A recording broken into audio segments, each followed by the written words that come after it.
महाकुंभ के अंदर जो घटना हुई है तो क्या उसके लिए योगी आदित्यनाथ और उसकी सरकार दोषी है या फिर नहीं है।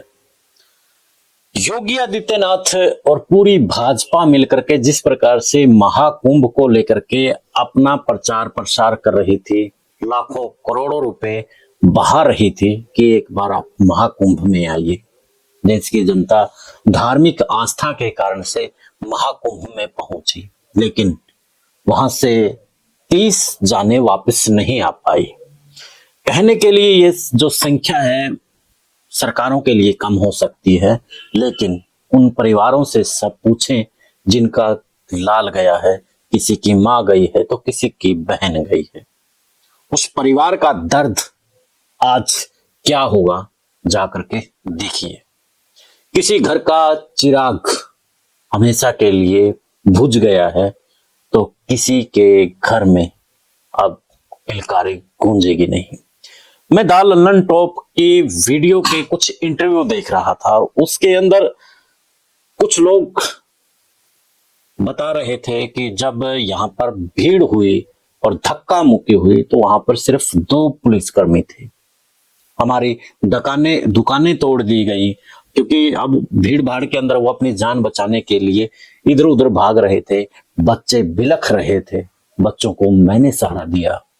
वो दुकानदार बोल रहे हैं द लंदन टॉप के ऊपर।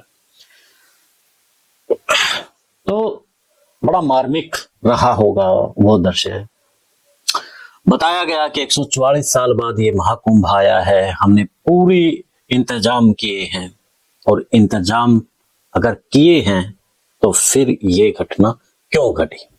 एक नहीं बल्कि 2 जगह भीड़ भाड़ के कारण से अफरा तफरा मची और इस अफरा तफरी में कहीं ना कहीं 30 लोगों की मौत हो गई। दोस्तों, आज का जो टॉपिक है बड़ा ही गंभीर टॉपिक है, क्योंकि कुछ सालों से देश के अंदर जो हिंदू धर्म है या फिर जो भी धर्म है उसकी ठेकेदारी कुछ राजनीतिक पार्टियों ने ले ली है और उन ठेकेदारों को अब ये लगने लगा है कि हम इस धर्म के ठेकेदार हैं और हम ही इस धर्म को बचाएंगे। और उसी को लेकर के पहले अयोध्या और अब महाकुंभ, यानी कि अयोध्या का देखिए सबने कि वहां पर जैसे जो हुआ वो सबने देखा, लेकिन अब महाकुंभ के अंदर जिस प्रकार से लोगों की मौत हुई है, 30 लोगों की मौत हुई है, बड़ा हृदय विदारक ये दृश्य रहा होगा जब वहां पर छोटे छोटे बच्चे, बड़े बुजुर्ग उस भीड़ भाड़ से कैसे बच पा रहे होंगे। सरकारी आंकड़ा 30 का आया है, पता नहीं क्या कुछ हुआ होगा वहां पर। जो मैं हिंदुत्व की ठेकेदारों की बात कर रहा हूं, यानी कि अब सरकार में बने रहने के लिए ये फार्मूला उनके लिए ठीक बैठता है। और ठीक बैठे भी क्यों ना, क्योंकि ये जो हिंदू और मुस्लिम के आपस के जो भेद खड़ा कर दिया है, अब लोगों के बीच में भी बड़ी दीवार खड़ी हो गई है। तो महाकुंभ में जो हुआ बड़ा गलत हुआ, यानी कि मैं इसको आज राजनीतिक तौर पर विश्लेषण ना करते हुए मैं सिर्फ यही कहूंगा कि योगी आदित्यनाथ कह रहे थे कि हमने पूरे पुख्ता इंतजाम किए हैं, आप आइए। और इस महाकुंभ में जो लगभग खर्च की बात हुई सरकारी आंकड़ों के अनुसार वो 75,000 करोड़ की बात हुई, और जो इनकम की बात हो रही है मीडिया रिपोर्ट्स के अनुसार वो लगभग 2 लाख करोड़ रुपए की बात हुई है। अब 2 लाख करोड़ की इनकम की बात है, 75,000 करोड़ रुपए खर्च हुआ है, उसके बावजूद भी वहां पर 30 लोग अपनी जान गंवा चुके हैं।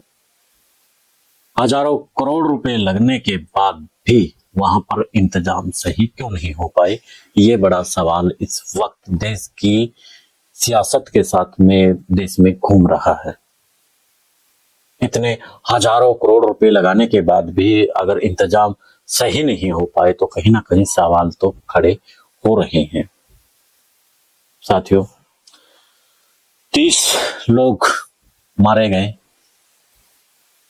जो भी इसमें दोषी है, चाहे योगी आदित्यनाथ हैं, चाहे संबंधित अधिकारी हैं, इस मामले को लेकर के नैतिकता के तौर पर सीएम को तो इस्तीफा दे ही देना चाहिए और जो अधिकारी हैं उनको ऊपर भी कार्रवाई होनी चाहिए इस मामले में।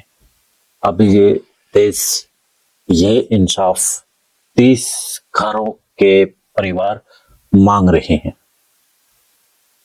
और यहाँ पर दूसरी बात ये भी आई है कि जब 25-30 लोगों की मौत हुई तो योगी आदित्यनाथ अपने एक्स अकाउंट से लिखते हैं कि कुछ अफवाह लोग फैला रहे हैं, ऐसा कुछ नहीं हुआ।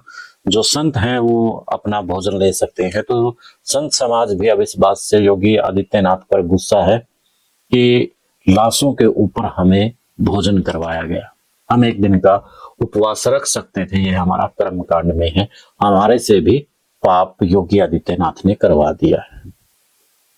खैर, आप क्या कहेंगे इस पूरे मसले पर? अपनी राय जरूर दीजिए। देश और प्रदेश की खबरों के लिए देखते रहिए विश्व प्रेम न्यूज। जय हिंद, जय भारत।